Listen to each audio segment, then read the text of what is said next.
Welcome everyone to my Emilie build guide. Emilie is a brand new 5-star that was recently revealed. In this build guide, I will go over her kit, give some context to building her, and then go over her best artifacts, what stats you should look for, and lastly, what weapons you can use. Keep in mind that Emilie is still in beta, and many parts of her kit are still subject to change. All information and calculations in this video are only up to date as of the making of this video. And without further ado, let's get into her kit. Emilie is a 5-star Dendro damage dealer who can be played off-field. She scales on attack, wields a polearm, and has a crit damage ascension bonus. Emilie's normal attacks deal 4 hits of physical damage and are not very important to the rest of her kit. Casting her elemental skill will deal AoE Dendro damage and create a Lumideus case. The Lumideus case is a turret similar to Yae Miko's skill. This Lumideus case deals Dendro damage at intervals to opponents within a rather large range. When nearby opponents are currently affected by burning, they will generate scents every 2 seconds. These scents can be collected by the Lumideus case. Each 2 scents will cause the case to level up, increasing damage and AoE. The Lumideus case starts at level 1 and can level up to level 2. Only one Lumideus case can exist at a time. Emilie's Elemental Burst will create a level 3 Lumideus case, which deals Dendro damage in a set field, similar to Ganyu's Burst. The level 3 Lumideus case will not collect any scents.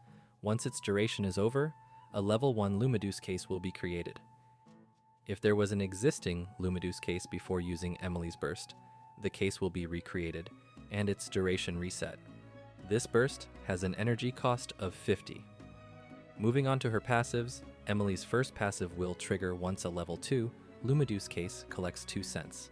Once it does, the Lumideus case will release a Clear Dew cologne dealing AoE Dendro damage equal to 600% of Emilie's attack. It is important to note that this damage is not considered as elemental skill damage. Her second passive will increase damage dealt to burning opponents. Damage dealt will be increased by 15% for each 1,000 of Emilie's attack. Up to 36% damage can be gained this way.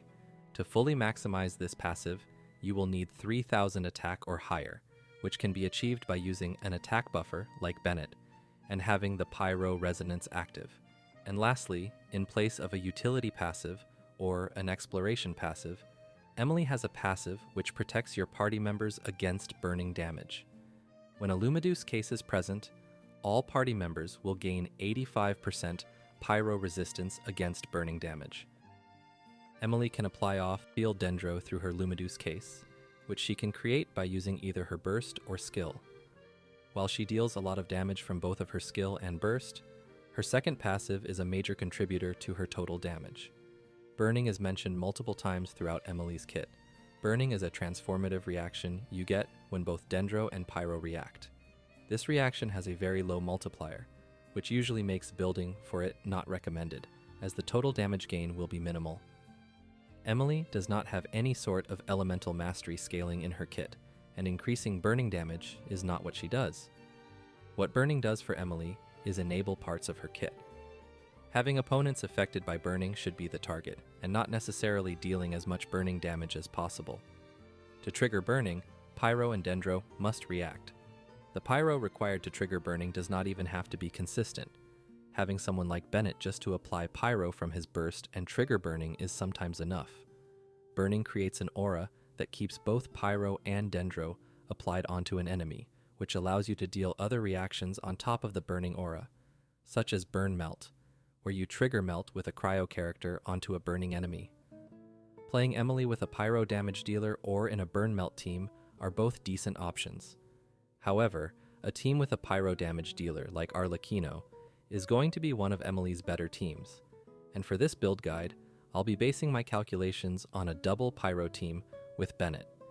Additionally, since Emilie can apply off-field Dendro, you can potentially play her in place of Nahida, and while this is an option, she will just perform worse than Nahida in this role.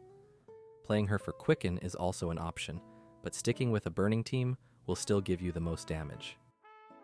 And quickly before going over artifacts, Emilie's talent priority would be to first level up her skill, then burst. The level 1 and 2 Lumideus case Emilie creates scales with her skill, and her burst deals decent damage. Emilie's normal attacks don't contribute much, and you don't have to level them. When it comes to Emilie's artifacts, the new Burning set Unfinished Reverie is going to be her best option. This set's 2-piece bonus increases attack, and the 4-piece bonus can increase damage dealt by up to 50% when burning enemies are nearby. If there are no burning enemies for 6 seconds, the damage bonus will decrease until it reaches 0. This set works very well with Emilie, as both require enemies nearby to be affected by burning. When this set was first released, I suggested that it was probably for some future character, and that future character turned out to be Emilie. Deepwood Memories is a great option if no other party member is currently equipping it. This set provides Dendro damage bonus, and decreases Dendro resistance by 30% when the wielder's skill or burst hits an opponent. Deepwood Memories is a great option for Emilie, but an even better option to use on your other party members. Any party member can use Deepwood and provide the Dendro resistance reduction just by hitting an enemy with their burst or skill. In the best case scenario, and if possible, having this set on another party member other than Emilie would give you the most damage. Otherwise, both sets are very close in terms of damage, and you could choose whichever has better substats. Golden Troupe does not perform as well as the other 2 sets, as it just provides elemental skill damage bonus, and while Emilie deals a lot of elemental skill damage, her second passive accounts for a big part of her damage, and the damage from her passive does not count as elemental skill damage. Even though Golden Troupe provides the most elemental skill damage, other sets perform better due to the increased damage from her passive. Other 2-piece options with attack, Dendro damage, and 2-piece Golden Troupe are also fine to use. Gilded Dreams increases both elemental mastery and attack. The bonus attack is useful, but the elemental mastery Gilded Dreams provides is not good on Emilie, since you don't want to build her for burning damage. Before going over main stats, let's firstly talk about energy recharge. Emilie's burst creates a level 3 Lumideus case, dealing a decent amount of damage, and it then creates a level 1 Lumideus case. So it's even possible to just rely on her burst to create a Lumideus case. Overall, her burst is useful, but the energy recharge required can be a bit high. With the 50 energy cost and Emilie being off-field in a team without a second Dendro unit, Emilie would need around 160 to 180% energy recharge to burst consistently. With another Dendro unit, you can go with 30 to 40% less energy recharge. However, I would not recommend building that much energy recharge on Emilie, as you might start losing damage. Building enough energy to burst every other rotation would be easier, and wouldn't sacrifice too much damage. To burst every other rotation, you would need 130 to 140% energy recharge. Going with a second Dendro unit in the team would also lower this. While her burst still deals decent damage, sacrificing damage from her skill to burst consistently is not really worth it. However, these are just estimates, and don't factor in facing multiple waves of enemies. As for main stats, for your Sands, you would want to go for attack. Going for Elemental Mastery to increase her burning damage is not worth it. For your Goblet, you will ideally want Dendro damage. Going for attack is usually around 7% worse if you're running Bennett, attack buffing sets, and have the Pyro Resonance active. Without accounting for any external attack buffs, an attack Goblet is usually only around 2% behind. Ideally go for Dendro damage, but if your attack Goblet has much better substats and allows you to gain an extra stack for her passive, then you could use it. As for your Circlet, go for crit rate or damage, whichever you need more off. When it comes to weapons, Emilie doesn't really have the most amazing options. Keep in mind that different weapon rankings might slightly differ based on the different assumptions used. Her signature weapon, Lumideus Elegy, is going to be her best in slot. This weapon has a base attack of 608 and increases crit rate by 33%. As for its effect, it increases attack by 12%, and when the wielding character triggers burning or deals Dendro damage to burning opponents, damage dealt will be increased by 18% for up to 2 stacks. Once 2 stacks are achieved, 12 energy will be restored, triggering once every 12 seconds. These effects can also be triggered off-field. This weapon gives a lot of strong stats to Emilie, and it even lowers your energy cost by around 30% as it grants bonus energy. Other 5-star weapons are also decent, and not that far off her signature weapon. Calamity Queller, Staff of Homa, and Staff of the Scarlet Sands are all decent options to use. Primordial Jade-Winged Spear is another decent option, but keep in mind that its effect does not stack off-field. Between both Battle Pass options, Deathmatch is a much better option.